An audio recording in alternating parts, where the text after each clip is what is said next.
flash flood threat is real within Pima County.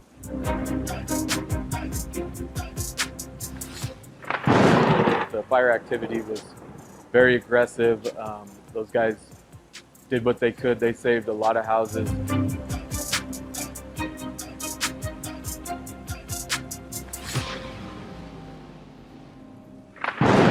water came and took this down. This totally came down.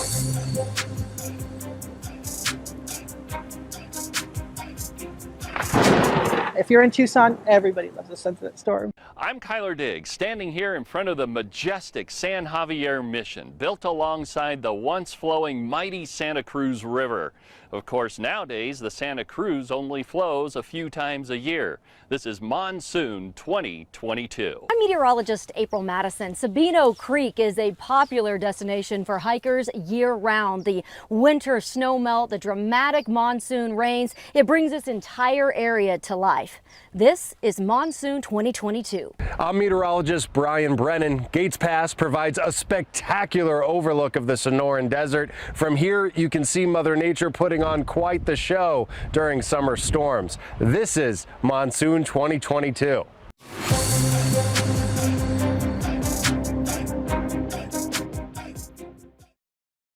So the 83 flood is what we call the flood of record. The mighty Santa Cruz River in 1983 running bank to bank and taking everything in its path. This historic October flood now serves as the floodplain modeling for Pima County. During that time, there was no bank protection along the river, so over $250 million of property damage. With that came 8 deaths and 1,000 injuries, including 2 involving a DPS rescue helicopter. The pilot, 38-year-old Thomas McNeff, and the paramedic, 27-year-old Richard Stratman. They went down at night in a Marana cotton field. KGUN 9 spoke to fellow DPS pilots John Fink and Denny Welsh in 2018. They offered their perspective on the day that McNeff and Stratman set out on their rescue mission. Because the clouds were probably all the way to the ground, they had no visible horizon. One thing that came from the crash, there was high standards set on all the crews, and there could only be 10 hours of flight time and so many hours of set downtime where you're loading patients or doing a rescue or where the aircraft wasn't actually in motion. They were on their way to a rescue. 83 was the largest flood ever, damage-wise, for Pima County and Tucson regions. Big changes came out of that. We were one of the first communities, one of the first flood control jurisdictions in the nation to implement that, and have since become a national leader. Fast forward, the 1993 floods happened along the Rillito River. The intensity and size of those floods were greater, but with the bank protections in place, thanks in part to the U.S. Army Corps of Engineers, damage was not as prevalent. Flooding didn't bring all devastation. It also brought lessons and the loop, now recognized nationally. People were using those corridors to walk their dogs, walk their horses, and generally become active along those linear parks.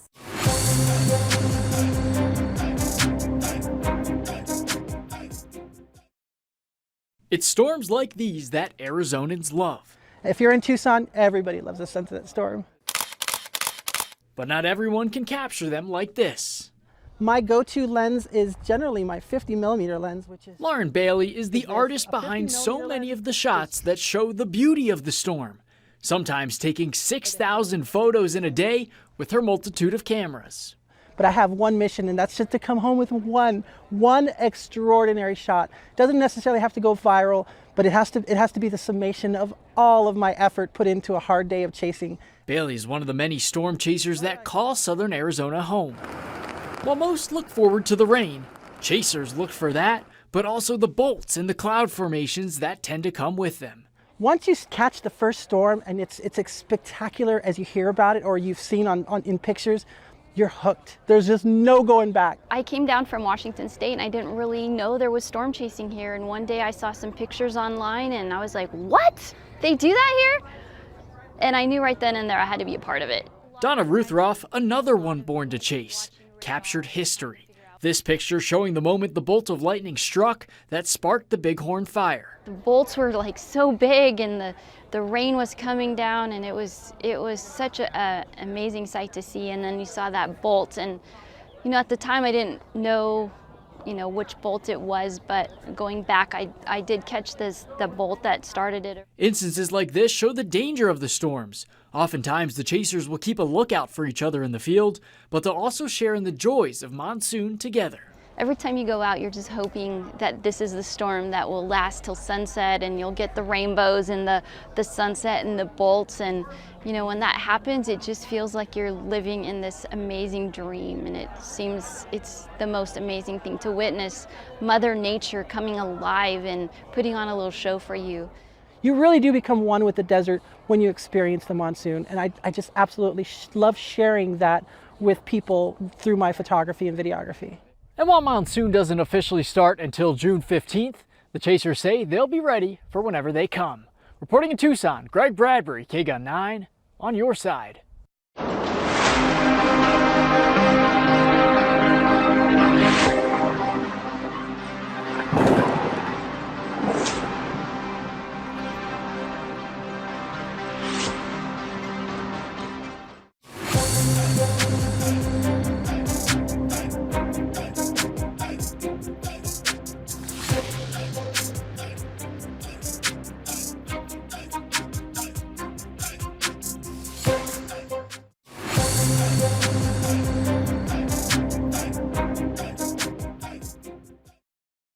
When we think about monsoon, we usually think about floods, but fire can be just as big of a risk.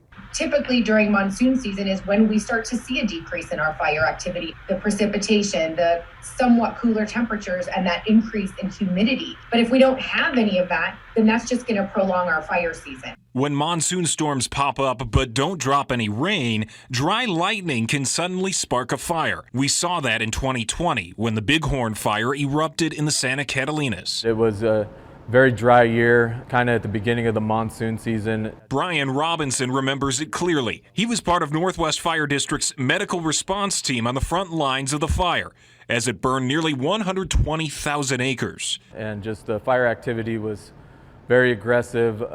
Those guys did what they could. They saved a lot of houses. Most wildfires in Arizona, about 80% of them, are started by people, according to the State Department of Forestry and Fire Management. But during monsoon, dry lightning becomes a much bigger risk, especially during dry monsoons. Last year, for instance, we had that abundance of moisture, so it really put a stop to our fire activity very quickly. The year prior to that, we really didn't have a monsoon season, so we were constantly running from one fire start to another because of all of the dry lightning associated with those storms. Not only is each year unpredictable,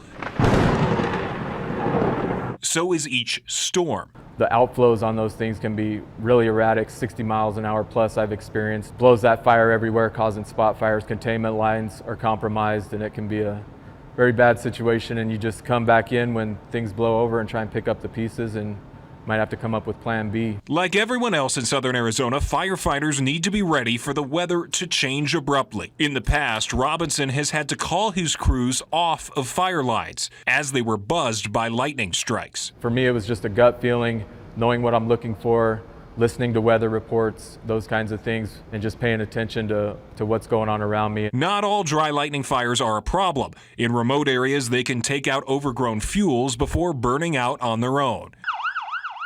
But people and property can be threatened at any time. We definitely got it in our thoughts, and we train on it and make sure that we're all on the same page, so when that emergency comes, it's hopefully smooth transition and we can help where we're needed. Ryan Fish, KGUN 9, on your side.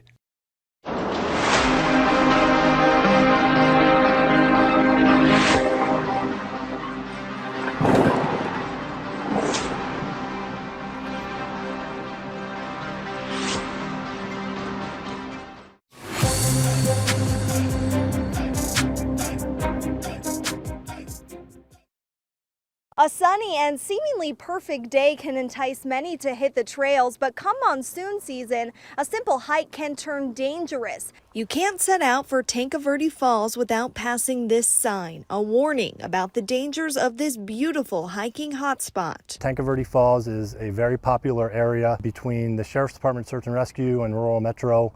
We've had quite a few responses there. The rush of the falls can intensify during monsoon and has led to a number of deaths over the years. A lot of times people could be playing in just a small amount of water, kind of relaxing down in the bottom of the canyon, and before too long the rain in the mountains has now moved downhill and has caused a flash flood type scenario. Steve Ferree and the rest of the Pima County Sheriff's Department search and rescue team have helped save countless lives. This video from 2019 shows rescuers pulling a hiker from the falls. Depending on the type of situation, we do have helicopter resources that can get to you much quicker. But depending on the weather, that may not always be an option and we have to hike into you. So we obviously want to get to you as quickly as we can, but we also have to maintain our rescuer safety as well. There are steps you can take to avoid a situation like this. Checking the forecast before setting out for the falls can be a matter of life or death. Always want to be aware that there's a potential for rain and know that if it does rain, there's going to be water flowing through there. And remember, hiking with others is always better than hitting the trails alone. So be prepared with water, charged cell phone, know what they're doing or where they're going, and have a plan in place if something bad happens. Megan Meyer, KGUN 9 on your side.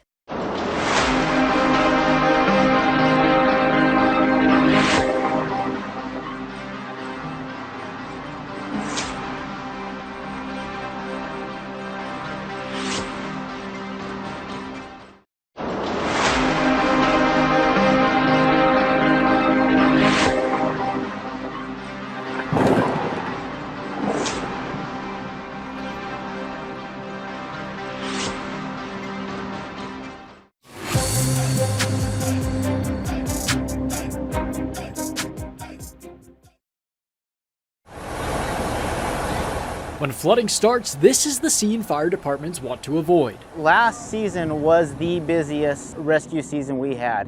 BJ Noriega with the Tucson Fire Department says these calls happen all too often.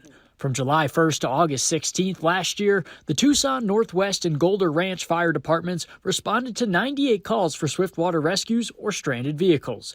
During those calls, crews spent a total of 276 hours on scene. These are resources that could be going somewhere else. Each rescue, swiftwater rescue, will require what we call a full alarm dispatch. So you're going to get multiple apparatus responding to one of these rescues. And when these storms come in, we can get up to five or more rescues at a single time just because these storms can be so powerful. One of the biggest things to avoid, driving through flooded roadways. So avoid those storms, stay in during those storms, never ever cross a flooded roadway, or especially one that's barricaded. When that doesn't happen, rescues like these have to take place. Bro! Ahead of the storms, the department's trained for the highly technical rescues. This works as a way to refresh those who have done it before and also sharpen skills to keep them safe when they do real rescues. If we can stay out of the water, it's safer for us. So our first attempt to any type of rescue is try to reach them with something, whether it's going to be one of our big ladder trucks or it's going to be a rope bag. Now they want to reiterate, when you see a flooded roadway, turn around, don't drown. But if you do find yourself in an emergency situation, the best thing you can do is call 911 and stay on the line with them and in your car for as long as possible. Reporting in Red Rock, Greg Bradbury, KGUN 9 on your side.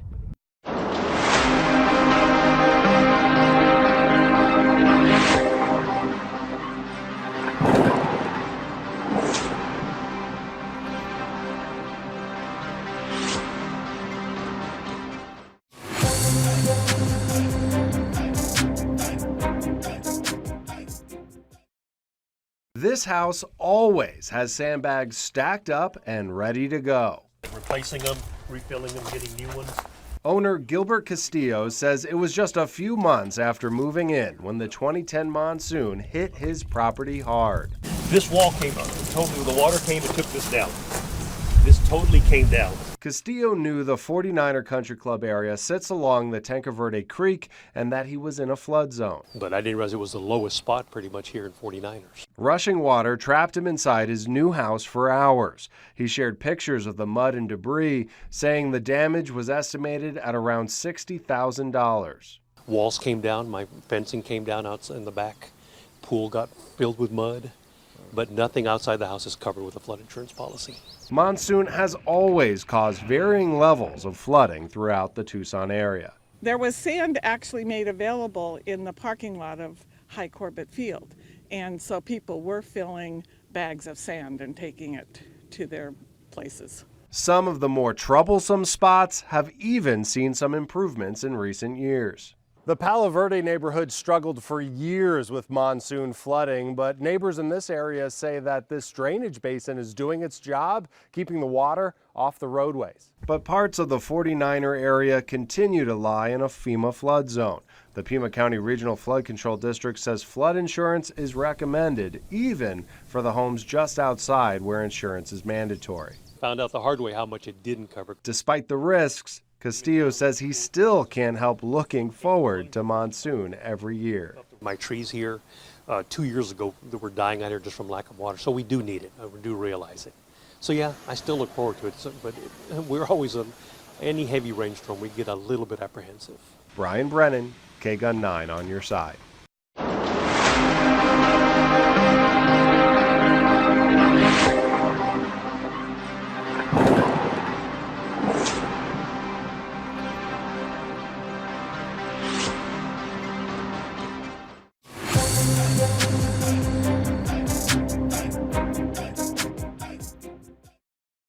Tucson and Pima County in general, we're in a very mountainous area, so the threat of flash floods is always real. It doesn't have to be raining at that location in order for a road to get closed. That's why you often hear meteorologists say, turn around, don't drown. Joseph Kafari with the Pima County Regional Flood Control showed me this photo of last year's monsoon where floodwaters took out an entire dirt road. But thanks to Pima County Flood Control, many efforts have been made to avoid the deadly and costly disaster like the record floods of '83. That rehabilitation effort is what spurred our Pima County's development and the U.S. Army Corps of Engineers to come through and install this soil cement and this bank protection to prevent that loss of life and property. One of the main areas of focus is the Santa Cruz River, where many folks settled in the early 1700s due to its constant water flow. As the city and the towns have grown, we've kind of modeled those floodplains as well through there. So we want to keep the conveyance of those systems historically. Once you start putting improvements into them, then the potential to change those floodplains is exacerbated.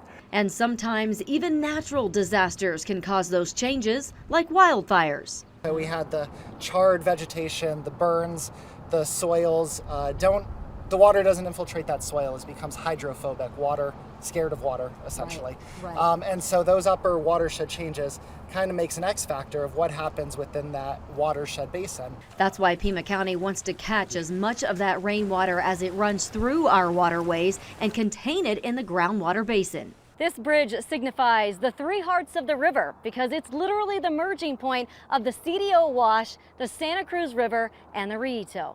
All of the rain wants to end up in the Santa Cruz River, which is the longest river in the Tucson basin. It actually goes into Mexico, makes a U-turn, and comes right back up into us. And thanks to the efforts Pima County Flood Control has made to keep our washes open to free-flowing water, there was very little damage during last year's record monsoon. We like to say the monsoon is our Super Bowl, and we're always planning for it. And we want to win every single year. Meteorologist April Madison, K-Gun 9 on your side.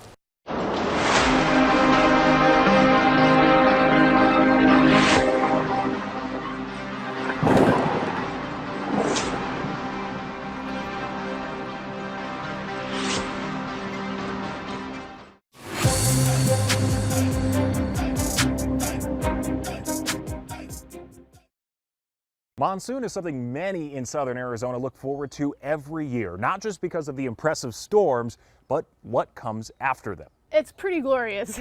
It feels like a second spring. Monsoon can reinvigorate us during a Sonoran desert summer. That's also true for the plants around us. It just comes alive, and it's absolutely amazing. In other climates with plenty of rain, seed coats are thinner, allowing plants to germinate quickly because conditions are generally favorable for them to grow. But here in the desert where it's hot and dry, seed coats are often thicker. During monsoon, that extra rain finally breaks through and brings an explosion of life. You can feel this garden just like breathe a sigh of relief when the first monsoon rain comes. At the Tucson Botanical Gardens, tree limbs can be snapped by windstorms, but there's also a reason to cut back on water and fertilizer. Life just gets easier for a gardener in the monsoon. It gets easier for the desert. Lightning strikes are part of the reason why. They create nitrates which, when mixed with rain, become liquid fertilizer. The desert would be a very different place if our monsoons didn't have lightning, because I'm watering all the time in here. But with that nitrogen and other minerals coming down with the rain, all the plants are much perkier and a deeper shade of green. Monsoon is the only time of year we see certain plants like the desert poppy, the canyon morning glory, and the devil's claw. Others like the ocotillo get a second surge of leaves and flowers. It's also time for different ferns and fungi. A U of A student found this rare purple mushroom on Mount Lemmon, believed to be a product of last year's wet monsoon. This changes everything. The water and cooler air also bring animals out of the shadows, both after and during rainstorms. Rattlesnakes make drinking bowls out of themselves. Some lizards come out and drink beads of water off the ends of leaves. Plus colorful moths and plenty of bugs. Burrowed in the ground for most of the year, monsoon means mating season for Colorado river toads. Some of these toads have actually lined their chambers with their skin to help seal in that moisture, just waiting for those monsoons to happen. Then thunder. It's believed that a lot of these animals can actually feel those vibrations underneath the ground and the rain hitting hard, and they're cued at that point to come out. Even if only for a few weeks out of the year, this coming out party, part of what makes monsoon magical. It's during the rain, it's after the rain, and a few weeks of that rain just transforms this whole region, animal and plant-wise, into something that is truly amazing and truly unique in this luscious desert on planet Earth. Ryan Fish, KGUN 9, on your side.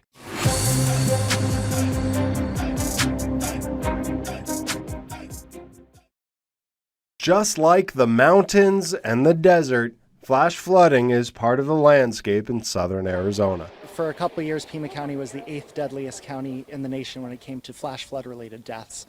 We have since changed that and are very proud of that, but flash flooding is still a major concern.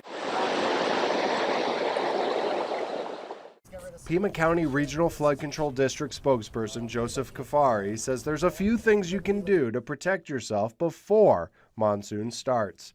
Plan out alternative routes for when roads might be flooded, find out where you can get a free sandbag, and pack a go kit. You should always have some emergency snacks. Water is important, especially in the desert climate here. Change of clothes, batteries, flashlights, radios, anything that the Red Cross recommends. You can also sign up for emergency alerts on Pima County's website. So you could type in your home address, your school, or your place of work and get alerts related to hazards when they do come up. Remember, watersheds in Oro Valley and the Catalina foothills are still at a higher risk of flooding after the Bighorn fire burned through the vegetation that normally helps hold some moisture back. Kafari says you do not need to be in a FEMA floodplain to purchase flood insurance. Pima County was recently rated highly for its flood management, which means buying flood insurance could be more affordable than the last time you checked. So for flood insurance, that directly translates to a 35% discount that Pima County residents could get on their flood insurance. So if you don't have flood insurance, I would highly recommend looking at it ahead of the monsoon. Flash flooding is a risk every monsoon, and it can also be a risk the rest of the year as well. Take precautions and be flood safe. Brian Brennan, KGUN 9 on your side.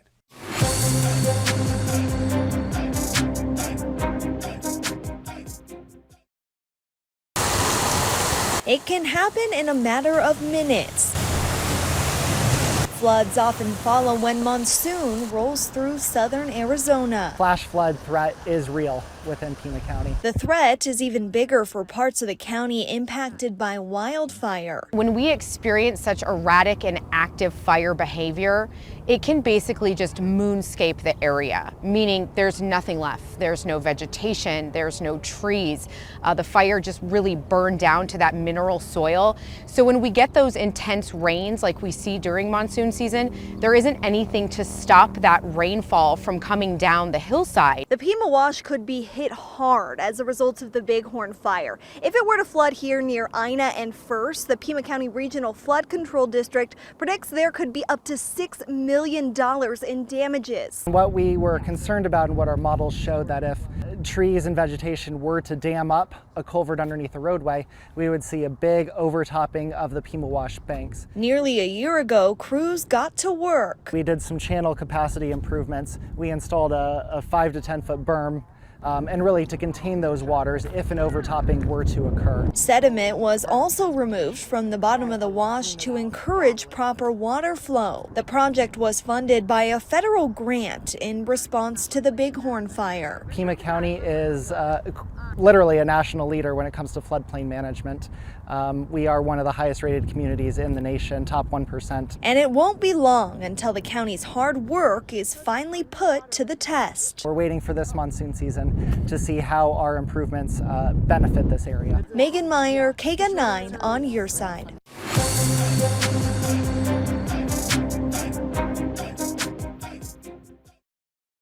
Well, now it is time to look at our prediction for this year's monsoon, the 2022 monsoon. How will it turn out? Well, before we give you the prediction, we do have some things that we look at to come to that prediction. And one of the things we look at is our current drought conditions. How much moisture is available in the ground right now to help feed that monsoon? Well, as you know, if you've been around here the last few months, we don't have much moisture in the ground to work with at all because it has been so dry. Drought continues to expand, so we're not going to get much help there. But as we take a look at another thing that can help us out, our tropical outlook. Yeah, a lot of those tropical storms can feed a lot of moisture into our monsoon and really help us out. But this year, we are looking at a La Nina pattern. And in fact, this will be the third year in a row we've had a La Nina pattern, which limits our tropical activity in the eastern Pacific. Those trade winds start to blow all that moisture way to the west, and it's just hard for those storms to develop off of the coast of Mexico and help feed our monsoon. But in a La Nina pattern, the Caribbean and the Atlantic become more active, and once in a while one of those storms can help feed our monsoon as well. But here's what the Eastern Pacific hurricane season is looking like. About an average season with 15 to 19 named storms, 6 to 8 hurricanes, major hurricanes 2 to 4. And as I mentioned, this will be the third La Nina season in a row. So this season will probably mimic 2020 and 2021, but we could have a pretty busy season in the Atlantic. So that might help us out a little bit, but typically in a La Nina pattern, we see drier conditions in the southwest and temperatures tend to run about average or a little bit warmer than average. Well, all right, so we may not get much help from the tropics. Let's take a look at the long-range model predictions courtesy of the Climate Prediction Center. And what they are showing over the next 3 months, it looks like drier than average conditions over much of the southwest, and that does include the state of Arizona. So when we put all of this together, we can come up with our prediction. And what we are predicting for this year's monsoon, an average monsoon, which would mean in Tucson we'll get 5.69 inches of rain because that's our average rainfall during a typical monsoon. We'll see, it could be slightly above average, but for now, we're going to stick with an average monsoon for 2022.